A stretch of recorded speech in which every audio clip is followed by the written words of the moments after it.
ఐవీఎఫ్‌కి చేసుకున్న పేషెంట్స్ అందరూ మేడం మాకు నార్మల్ డెలివరీ అవుతుందా? నార్మల్ డెలివరీస్‌కి టిప్స్ చెప్పండి అని అడుగుతూ ఉంటారు. ఏంటంటే జనరల్లీ 9 నెలల్లో ఏమవుతుందో అనేది మనం ఇప్పటి నుంచే చెప్పలేం. సో నార్మల్ డెలివరీ అవ్వాలి అంటే జనరల్ హెల్త్ టిప్స్ ఏంటి అంటే ఎక్కువ వెయిట్ గెయిన్ అనేది ఉండకూడదు. బేబీ వెయిట్ నార్మల్‌గా ఉండాల్సి ఉంటుంది. ఈ associated problems like high BPs కానీ, హై షుగర్స్ కానీ మదర్‌లో ఉండకూడదు. థైరాయిడ్ కంట్రోల్‌లో ఉండాలి. వీళ్ళు ఏంటంటే ఎర్లీ జెస్టేషనల్ ఏజ్ నుంచి అంటే 3వ నెల 4వ నెల నుంచే వాకింగ్ చేయడము, యోగా, ప్రెగ్నెన్సీ యోగాస్ చేయడము, ప్రెగ్నెన్సీ ఎక్సర్సైజెస్ చేయడం అనేది చేసుకున్నట్లయితే వాళ్ళ మజిల్స్ అనేవి కొంచెం లూజ్ అవుతాయి అన్నమాట.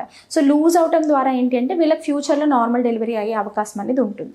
అట్ ద సేమ్ టైమ్ మీరు తీసుకునే డైట్లో అనేది చాలా కంట్రోల్ డైట్, బ్యాలెన్స్డ్ డైట్ తీసుకోవాల్సి ఉంటుంది.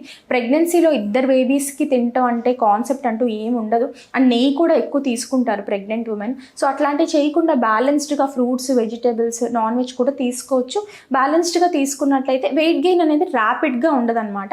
అట్ ద సేమ్ టైం మన వెయిట్తో పాటు బేబీ వెయిట్ కూడా కాన్స్టెంట్గా గెయిన్ అవుతూ ఉంటుంది కాబట్టి ఎక్కువ బేబీ వెయిట్ కూడా పెరగకుండా ఉంటుందన్నమాట. So generally baby is like a parasite. మనం తీసుకున్న ఫుడ్ అన్నిటిని బేబీ కూడా తీసుకుని usually put on weight, baby also will put on weight అనమాట. At the same time BP, sugar ఉన్న పేషెంట్స్లో ఏంటంటే వెయిట్ కంట్రోల్ అనేది మీ చేతుల్లో ఉండదు.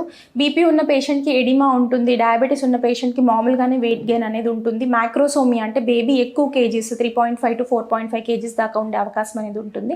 సో జనరల్గా మనం అన్ని కేటగిరీస్, మనకున్న హెల్త్ కండిషన్స్ అన్ని బ్యాలెన్స్డ్గా చేసుకుని వెయిట్ అండ్ ఎక్సర్సైజ్ కానీ ముందు నుంచే ప్లాన్ చేసుకున్నట్టు, అండ్ 9వ నెలలో ఏంటి అంటే ఈ పెల్విక్ మజిల్ ఎక్సర్సైజెస్ ఉంటాయి అనమాట. అవి చేసుకున్నట్లయితే ఈజీగా డెలివరీ అయ్యే అవకాశం అనేది ఉంటుంది. And very important, regular health checkups by your doctor, regular blood investigations and weight gain by your doctors is very important and it will help in guide for normal deliveries.